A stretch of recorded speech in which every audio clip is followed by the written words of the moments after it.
So, hello guys. After a long time, I'm making this video just because of some academic difficulties. I could not able to make videos regularly. From today onwards, I will try to make regular videos. So, stay tuned. And today's topic of discussion is about the four equations of Maxwell that is based on electromagnetism, and we'll see their complete derivations. Also, we will see the Gauss divergence theorem and Stokes theorem completely. जितना हो सके मेरे तरफ से मैं आप लोगों को समझाने का कोशिश करूँगा, थोड़ा सा विजुअलाइजेशन देने का भी कोशिश करूँगा. सो लेट्स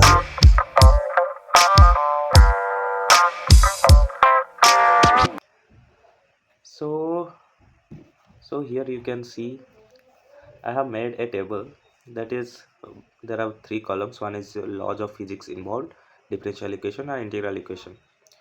तो बात ऐसा है कि जो मैक्सवेल का चारों इक्वेशन है उनको हम दो तरीके से रिप्रेजेंट कर सकते हैं, एक तो डिफरेंशियल फॉर्म में और एक इंटीग्रल फॉर्म में. और तो जैसे कि डिफरेंशियल फॉर्म नाम से पता चल रहा है उसमें डिफरेंशिएशन इन्वॉल्व होगा और इंटीग्रल फॉर्म में इंटीग्रेशन इन्वॉल्व होगा. तो इसमें देख पा रहे हैं ये है मैक्सवेल का फर्स्ट इक्वेशन जो कि बेस्ड है the Gauss's law for electric fields, and here is its differential form, and here is its integral form. And the second one is based on Gauss law of magnetic field, and the third one is based on Faraday's law of electromagnetic induction, and fourth one is based on Ampere Maxwell's law of electromagnetism. So let's see. So first let's proceed towards the Maxwell's first equation. So now let's see the Maxwell's first equation. Maxwell's first equation is completely based on the Gauss's law for electric field.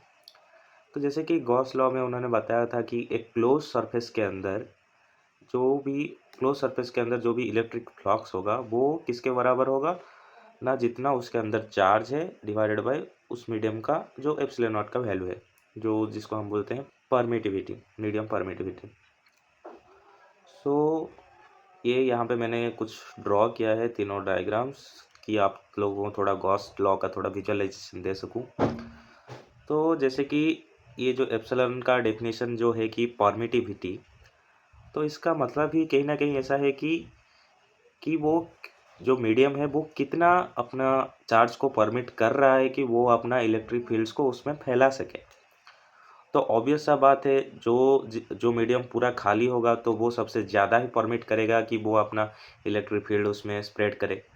तो जैसे कि देख सकते हैं जो कि free space है, free space में वो सबसे ज़्यादा अपना इलेक्ट्रिक फील्ड प्रोड्यूस कर पा रहा है क्योंकि वहाँ पे कोई अपोज करने वाला है ही नहीं.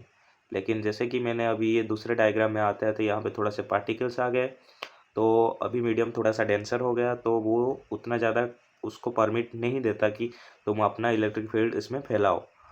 तो जैसे जैसे जैसे ऐसा मीडियम डेंसर होता रहेगा, इन द सेंस कि क्राउड बढ़ते रहेंगे, सो एज ए रिजल्ट उसमें इलेक्ट्रिक फील्ड वो उसके अंदर उतना ज़्यादा फैलने नहीं देगा. तो उस हिसाब से आप समझ सकते हैं, विजुअलाइज कर सकते हैं कि गॉस लॉ बेसिकली है क्या. जो उसके अंदर का जो चार्ज है उसको हम हमेशा रिप्रेजेंट कर सकते हैं कि वो है volume charge density multiplied by volume.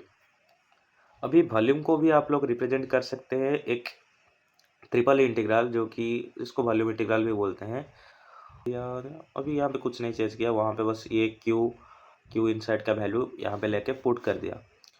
उसके बाद आता है हमारा गॉस डाइवर्जेंस थ्योरम. तो इसका थोड़ा विजुअलाइजेशन लेना ज़रूरी है.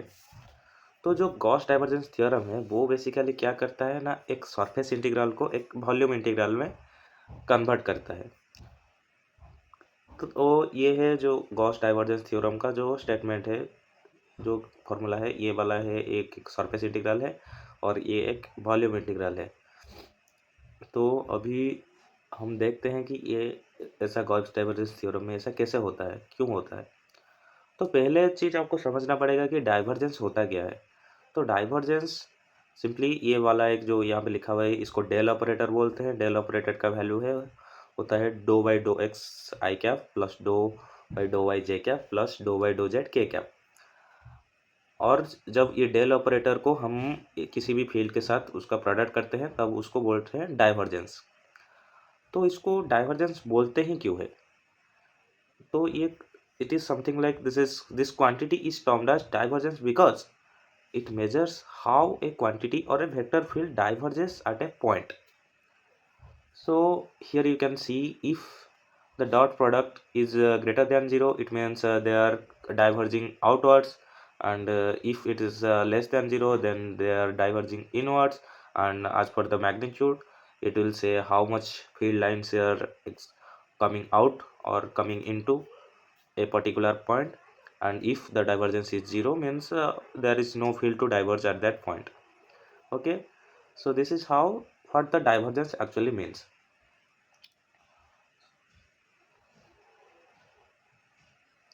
So let's see the left hand side of Gauss divergence theorem. So here you can see left hand side is nothing but the closed surface integral of electric field. So here we have assumed a closed surface. This is a closed surface. This cube is a closed surface. Surface integral means nothing, just adding small surfaces. So let's assume some small surfaces on this large Gaussian surface we have assumed. So here is the surface, suppose this is the surface dA, and as you know, dA vector for a closed surface is facing outwards. So this is the dA vector, you can see. Let's suppose here is a charge q inside this curve here, and it is producing electric field like this manner, and electric field is coming out from this point. As this area is very much small, so we can consider it as a point, and in this point the electric field is coming out like this. तो अभी जैसे कि आप सबको पता होगा कि electric ये जो डॉट प्रोडक्ट है, अभी इसका स्केलर प्रोडक्ट किया गया है क्या, किसका हाँ, ई डॉट डी ए का। तो इलेक्ट्रिक फील्ड और डी ए का जो डॉट प्रोडक्ट का मतलब ही क्या है, तो डॉट प्रोडक्ट और स्केलर प्रोडक्ट का फिजिकल मीनिंग ही ये है कि वो एक वेक्टर का दूसरे वेक्टर के अलोंग कंपोनेंट प्रोवाइड करता है। तो यहाँ पे जो इलेक्ट्रिक फील्ड है वो उसका कंपोनेंट हमको निकालना है डी ए के अलोंग, जो हमको ई डी ए देता है। तो यहाँ पे देख सकते हैं ये एक परपेंडिकुलर है, इसको रिजॉल्व करने के बाद ये परपेंडिकुलर आया, ई पैरेलल आया। फिर अभी क्या करना है ना, दोनों में से ये वाला जो परपेंडिकुलर वाला है ये कट जाएगा। अभी बस हमको ई पैरेलल और डी ए वाला रहेगा। तो अभी हर ऐसे बस इन दोनों को मल्टीप्लाई करके हर छोटे सरफेस के लिए उसको ऐड करना है। इसी का ही मतलब निकल के आता है कि surface integration of E dot dA. Okay, so here you can see this is a dA vector and this is E parallel vector, this is dA vector, this is E parallel vector, and like this. These are some small surfaces. By completely adding this, you can visualize we are getting nothing but the electric flux, or we can say the number of field lines coming out of a closed surface or into. Okay, so now let's see the right hand side of the Gauss divergence theorem.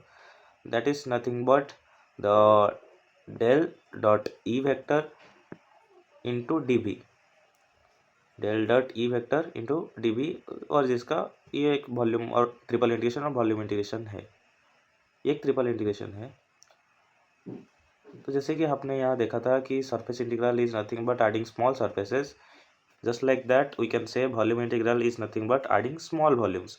So as in the previous case we have assumed some small areas, that is dA. So for this case, in order to understand this volume integral, we need to assume some small volumes are there. So here you can see there are some small volumes I have assumed.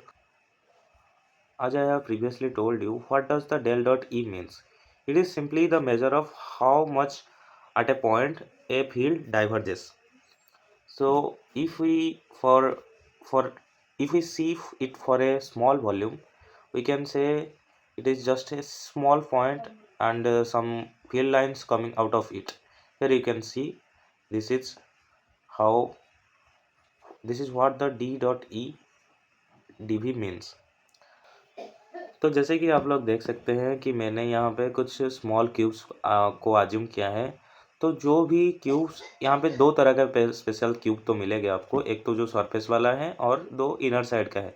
तो जो inner side का cubes है तो उनका आप समझ सकते हैं, इमेजिन कर सकते हैं कि ये वाला एक इस तरफ से होगा, एक इस तरफ से होगा, तो उनका जो है वो कैंसल आउट हो जा रहा होगा। ऐसा नहीं है कि वो वेक्टर है, लेकिन स्केलर का भी एक मैग्नीट्यूड आता है ना, वो कि यहाँ पे डेल डॉट ई का वो एक स्केलर है तो उसका वो मैग्नीट्यूड आएगा पॉजिटिवली आएगा कि नेगेटिवली आएगा, तो वो वैसे पॉजिटिव अगर आए, एक पॉजिटिव आया एक साइड नेगेटिव आया तो वो कैंसिल आउट हो गए। But for the surface once there is no one out there to cancel out there outgoing और incoming fluxes, so by adding it for the whole volume, only thing we left with is the surface ones.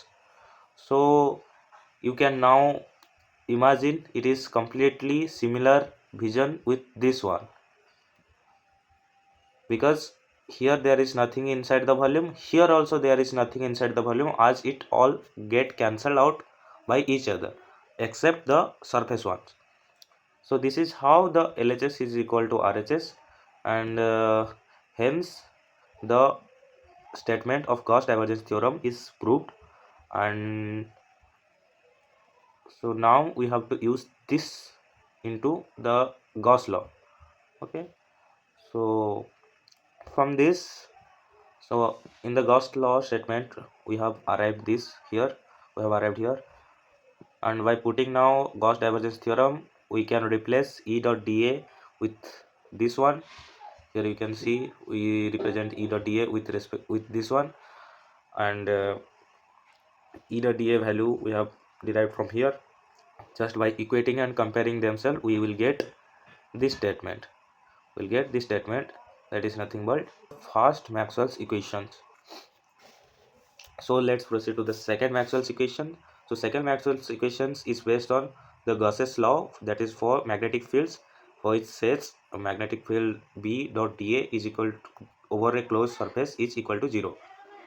इसका बिल्कुल एक simple सा ही मतलब है। इसको आप इस तरह से समझ सकते हैं कि जितना भी फ्लक्स उसके अंदर से आ रहा होगा, जितना भी मैग्नेटिक फील्ड लाइन एक क्लोज सरफेस के अंदर एंटर कर रहे होंगे, उतना ही उसके बाहर निकल जा रहे होंगे। और इसका जो सिंपल चीज़ है, ये किस चीज़ से अराइव हुआ है कि मैग्नेटिक मोनोपोल्स नेवर एग्जिस्ट। आप ज़िंदगी में जब भी देखे होंगे तो हमेशा डाइपोल ही आपको मिलेगा, मैग्नेटिक डाइपोल। कभी मैग्नेटिक मोनोपोल एग्जिस्ट करना पॉसिबल ही नहीं। अगर किसी दिन जाके आगे आपको मैग्नेटिक मोनोपोल मिल जाता है तो फिर आप जो ये वाला लॉ है और सेकंड मैक्सवेल्स इक्वेशन, आप इसको कैंसल आउट कर सकते हैं। Now simply by applying the Gauss's divergence theorem, B dot dA can be represented as in terms of this volume integral that we have previously proved, that is divergence of B into dV integration will be 0, hence del dot B is equal to 0, because if this volume integration is 0, then its integrand must be 0, then we can say the divergence of B will be 0. Okay, so this is nothing but this is the second Maxwell's equation in differential form.